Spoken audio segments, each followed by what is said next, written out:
A nossa exposição de hoje, ela usa como base um trecho do livro No Roteiro de Jesus. E o capítulo 2 é justamente o título dessa exposição, o candidato intelectual. Então começa assim: conta-se que Jesus, depois de infrutíferos entendimentos com doutores da lei em Jerusalém, acerca dos serviços da Boa Nova, foi procurado por um candidato ao novo reino. Foi procurado que se caracterizava pela profunda capacidade intelectual. É interessante a gente pegar nesse trecho, o livro é que ele comenta sobre a profunda capacidade intelectual. Mas assim, para você participar desse novo reino de Jesus, né, que é um reino de paz, de harmonia, de amor, você na verdade não precisa ter uma profunda capacidade intelectual. Mas todos nós temos alguma capacidade, seja ela em maior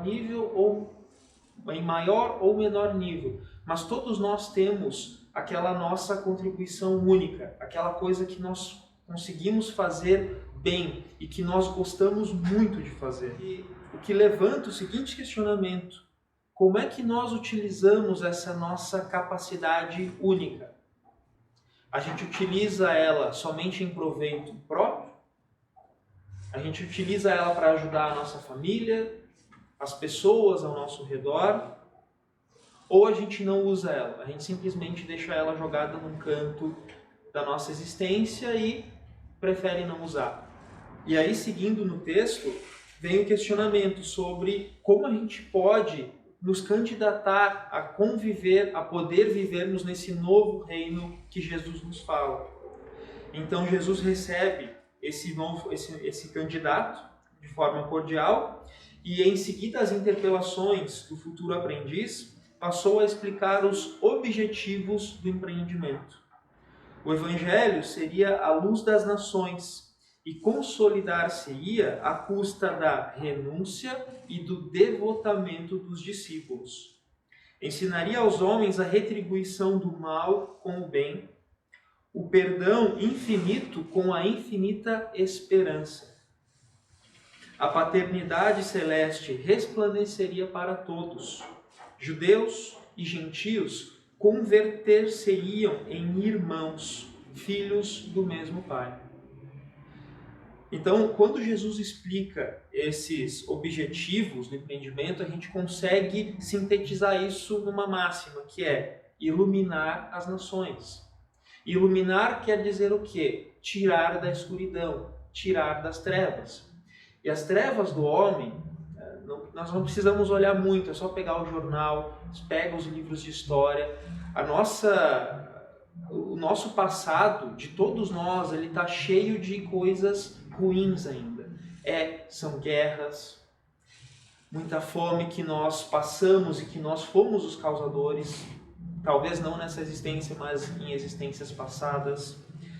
Muitas misérias de todas as naturezas. E Jesus ele fala aqui que ele vem acabar com o sofrimento. E como que isso vai acontecer? Para nós realizarmos, para a gente construir qualquer coisa, a gente precisa de recursos, sejam eles energia, de tempo, dinheiro. E os recursos eles têm uma característica muito peculiar. Eles são escassos, eles são limitados, assim como as nossas forças. Vamos pegar um exemplo. Você pega o seu salário. Você não pode comprar tudo que você quer com esse salário. Ou você pode escolher entre comprar uma casa, entre comprar um carro, entre fazer uma faculdade, mas você não consegue fazer tudo isso com somente os seus recursos. Você precisa da ajuda de terceiros, às vezes da ajuda da família, a ajuda do pai, de uma mãe, do esposo. Mas você precisa escolher onde você vai alocar os seus recursos. E Jesus, ele diz assim: qual que é o principal recurso que a gente precisa para participar desse empreendimento, desse novo reino de que Jesus nos fala? Ele é muito claro aqui no texto Porque ele diz duas coisas: é renúncia e devotamento. A renúncia no sentido que nós temos de renunciar ao nosso egoísmo e ao nosso orgulho. Todo o Evangelho, toda a literatura espírita, ela é bastante clara quando ela diz as principais origens do sofrimento dos homens é o orgulho e o egoísmo. Sempre quando nós agimos de forma egoísta, de forma orgulhosa, a gente tende a prejudicar outros, mas principalmente prejudicar a nós mesmos. E prejudicar a nós mesmos no sentido que, quando nós agimos dessa forma, a gente se afasta de Deus. Porque Deus ele não está num lugar pré-determinado. Ele está em todo lugar. Basta a gente acessar Ele. Mas a gente não vai acessar a Deus agindo de forma egoísta, agindo de forma orgulhosa. Da mesma forma, a gente tem que renunciar à preguiça, ao comodismo, porque a gente não pode estar acomodado vendo tantas outras pessoas precisando do nosso tempo, da nossa caridade, do nosso trabalho. E ele pede também o nosso devotamento, no sentido da caridade, de nós nos dedicarmos ao próximo, de ter um trabalho ativo para nós mesmos e para as pessoas ao nosso redor. E a gente precisa fazer isso com amor, da mesma forma que a gente cuida de um filho, que a gente cuida de um irmão. Porque a única coisa que diferencia eu de vocês é que nós nascemos de pais e mães diferentes, mas encarnados, mas todos nós somos filhos de Deus. Então isso nos une de uma forma que a maioria das pessoas na Terra ainda não consegue ter consciência. Nós ainda achamos que somos nós contra o mundo, mas não. Nós somos todos, temos que agir com o mesmo propósito, que é o do desenvolvimento, que é o de nos livrarmos de todas as mazelas do mundo, que elas só estão aqui nesse mundo por causa do nosso comportamento. E o resultado desse novo mundo de que Jesus nos fala é que a paternidade celeste vai resplandecer para todos. Ou seja, todos nós vamos conseguir acessar a Deus. E Deus é paz, é amor. E quem não gosta de ficar em paz e de ser amado? E ainda Jesus vai mais fundo. Ele diz que judeus e gentios, para quem não conhece, os gentios como se fossem pessoas fora do povo de Israel. Ou pessoas que não eram judias, que não eram da religião de judeus. Mas aqui ele fala que Deus vai resplandecer para todos.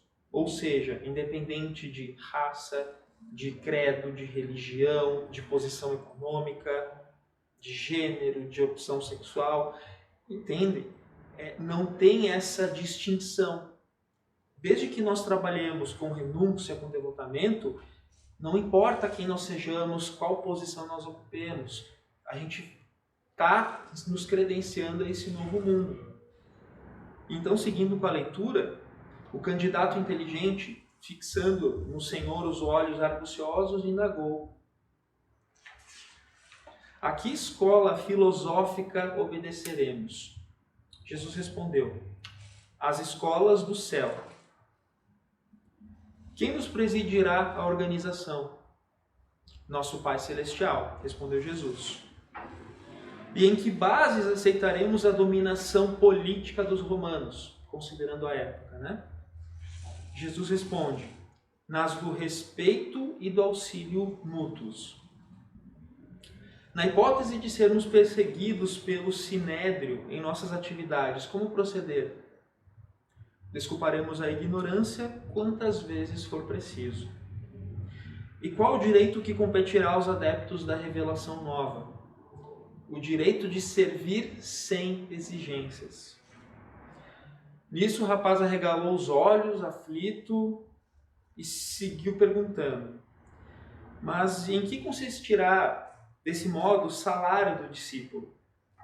Na alegria de praticar a bondade. Então, olha que interessante essa passagem, que Jesus, em poucas palavras, ele consegue trazer um conteúdo incrivelmente rico e com bases muito profundas e sólidas no amor e na caridade.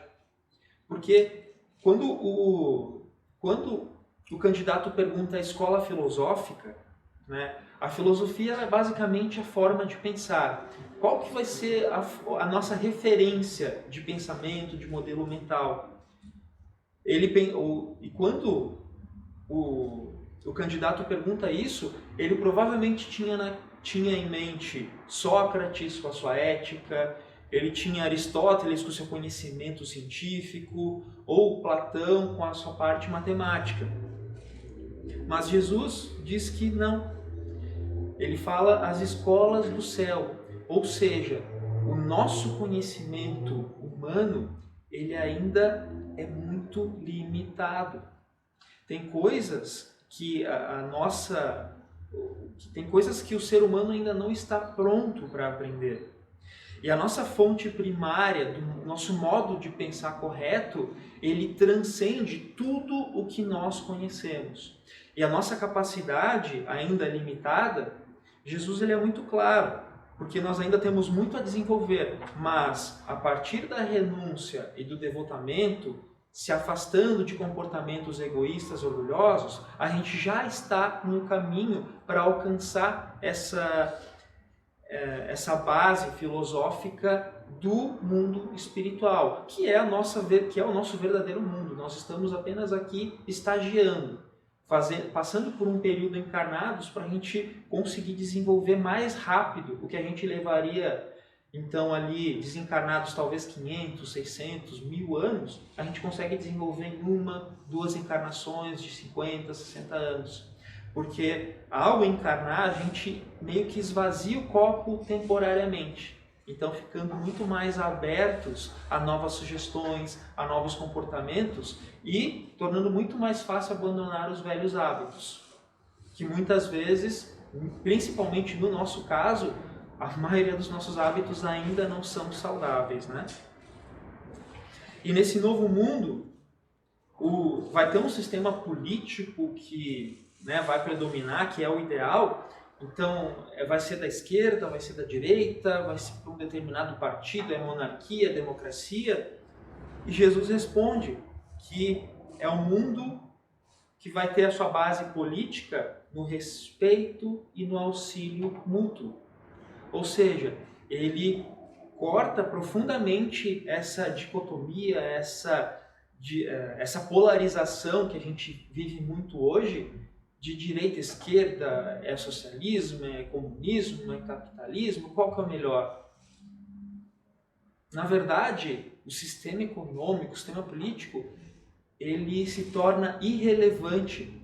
Por quê? Porque a partir do momento que as pessoas forem boas, a partir do momento que as pessoas se importarem com o outro, a partir do momento que as pessoas não se importarem com as diferenças, não tratarem uma pessoa diferente pela cor da pele, não tratar uma pessoa diferente por ela ser homem ou mulher, entender que cada um de nós somos únicos, mas nós somos irmãos.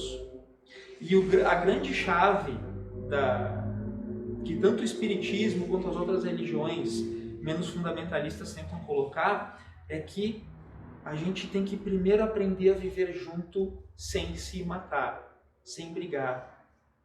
Conflitos, atritos, eles são normais, porque as pessoas pensam de forma diferente. Mas a grande questão é, você consegue conviver com uma pessoa que pensa diferente de você? Isso não é algo fácil.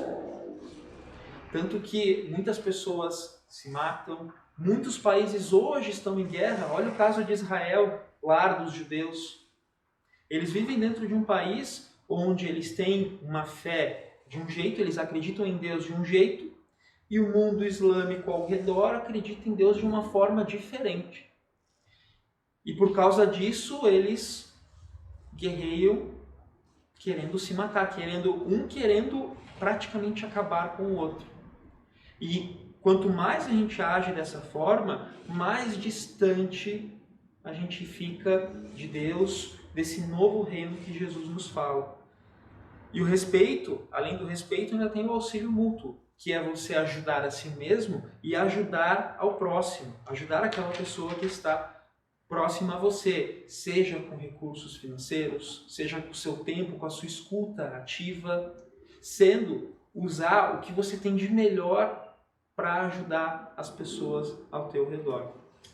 E o principal direito que a gente vai ter nesse mundo regenerado de que Jesus nos fala é o direito de servir sem exigências.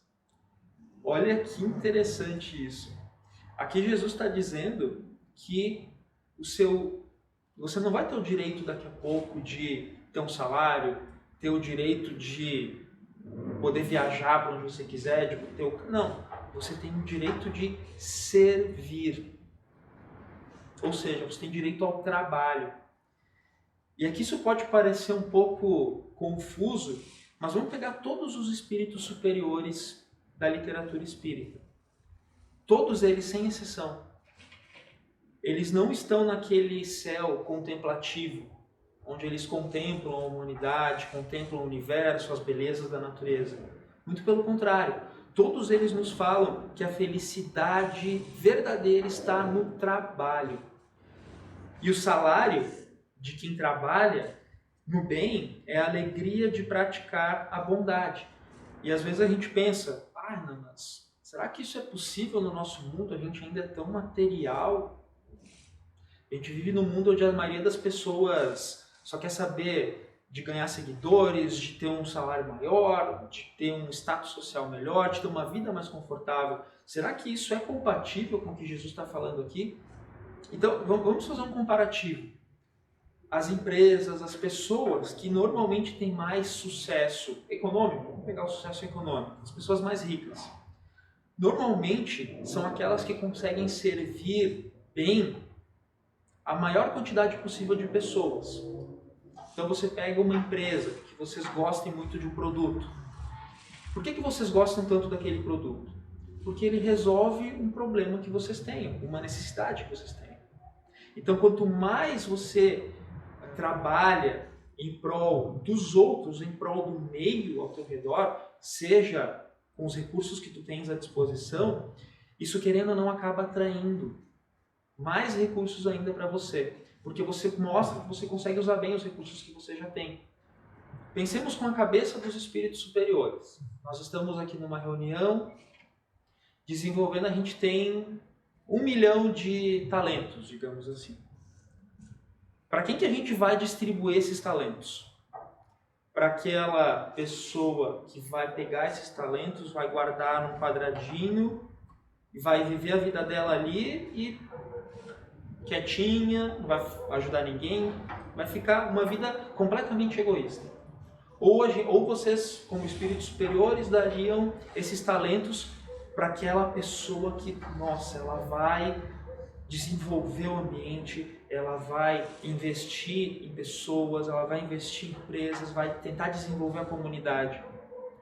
Fica muito claro. Isso parece bobagem, mas isso acontece naturalmente, de uma forma orgânica.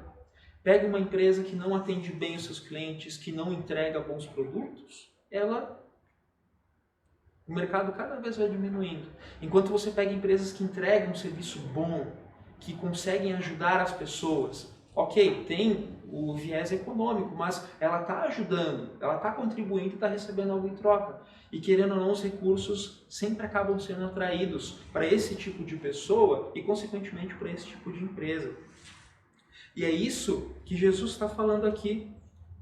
Então, um restaurante, você prefere ir num restaurante que você é bem atendido, você vai contratar uma construtora que faz uma casa boa, você vai comprar um carro que te atende bem de forma econômica. Da mesma forma, Jesus vai escolher os seus trabalhadores, as pessoas que vão estar com ele nesse mundo, a partir do que elas vão poder entregar para si mesmas, mas também e principalmente para as pessoas que estão ao redor. E seguindo com a nossa leitura, Jesus diz assim, o candidato pergunta, estaremos arregimentados num grande partido? E Jesus diz, seremos em todos os lugares uma assembleia de trabalhadores atentos à vontade divina. E o programa? O programa permanecerá nos ensinamentos novos de amor, trabalho, esperança, concórdia e perdão. E quem nos comandará? Onde há a voz imediata de comando? E Jesus responde, na consciência. Ou seja, aqui Jesus falando da vontade divina, só que para a gente entender a vontade divina, a gente precisa primeiro aprender a identificar os sinais que Deus nos dá, que normalmente, sem uma reflexão um pouco mais profunda, a gente acaba não percebendo. Para a gente entender Deus, basta fazer o seguinte questionamento. O que me faz bem? O que faz bem para cada um de vocês? A vida como a gente conhece, ela é fruto de um intrincado quebra-cabeças. Assim, diversas peças, diversas variáveis, elas precisam estar perfeitamente encaixadas para a gente poder ter a vida. É o Sol que tem que estar brilhando numa determinada distância do nosso planeta.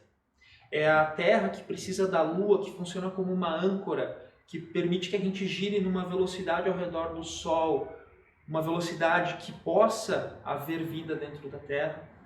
Podendo ter a Terra sendo proporcionada à vida, a gente tem o nosso corpo. O corpo ele tem vários processos elétricos, químicos, físicos que eles têm que acontecer para a gente poder simplesmente estar aqui hoje.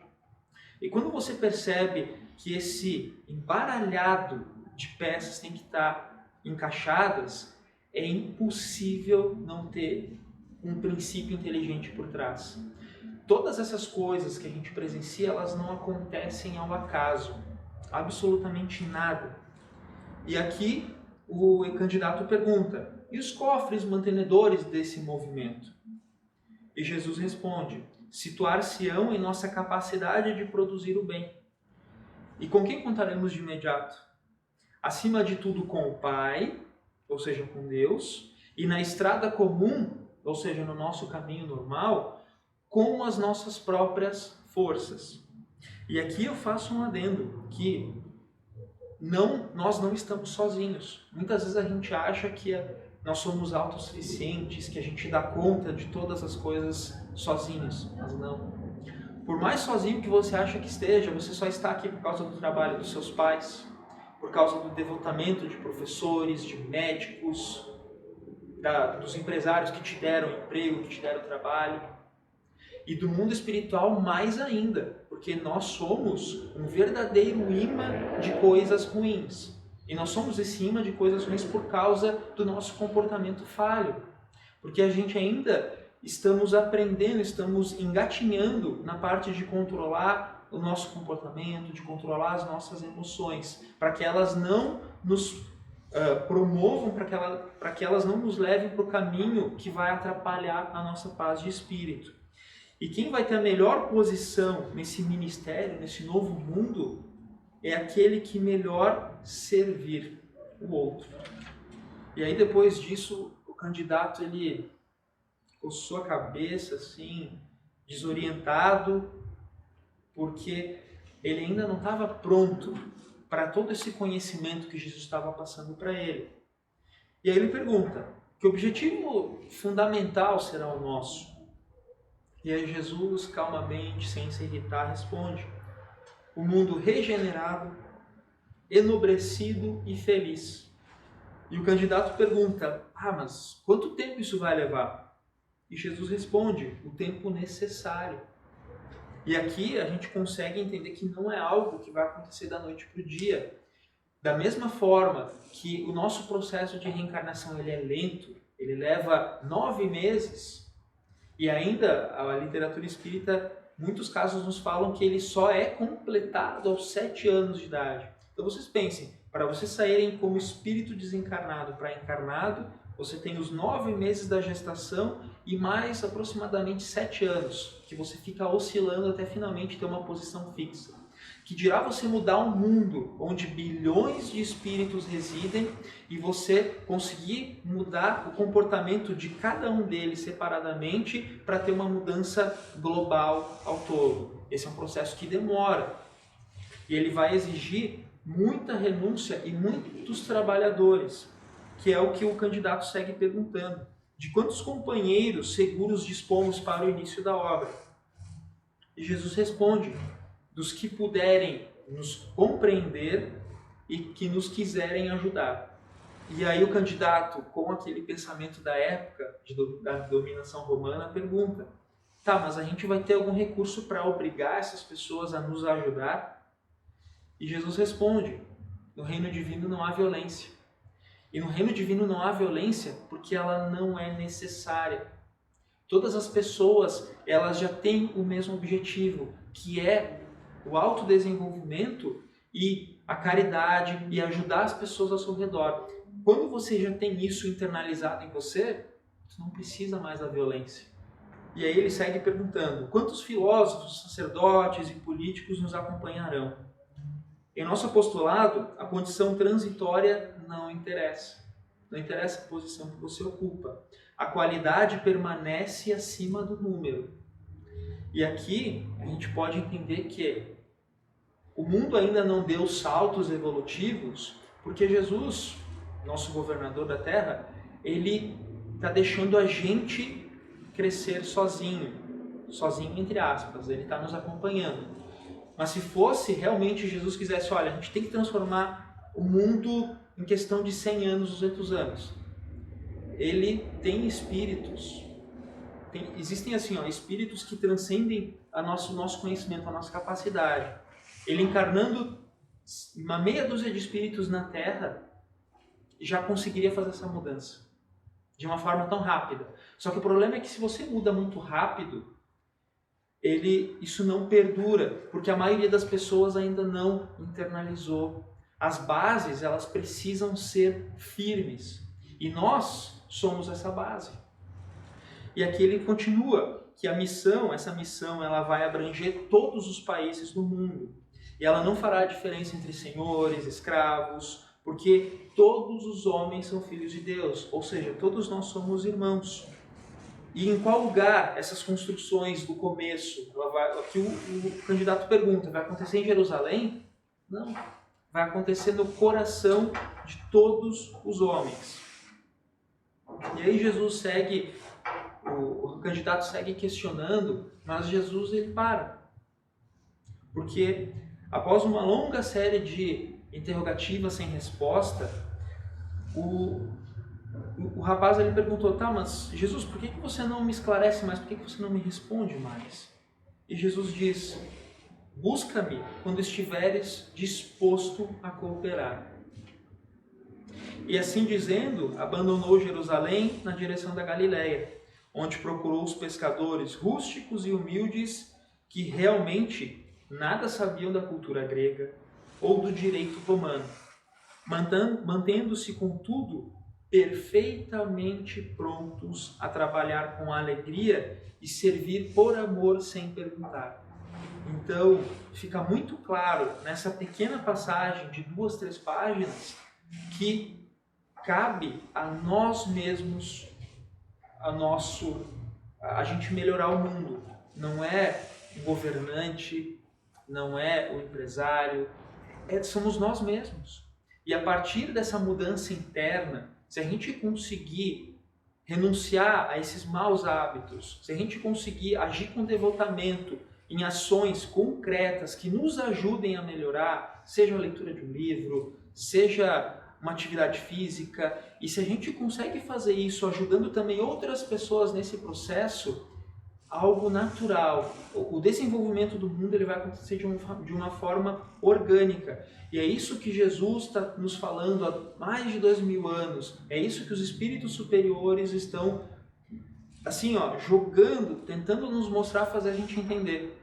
E a partir do momento que você entende isso, que a tua paz interior ela depende somente de você, das ações que você toma diariamente, é que você vai alcançar então a paz de espírito a partir da tua própria mudança interior.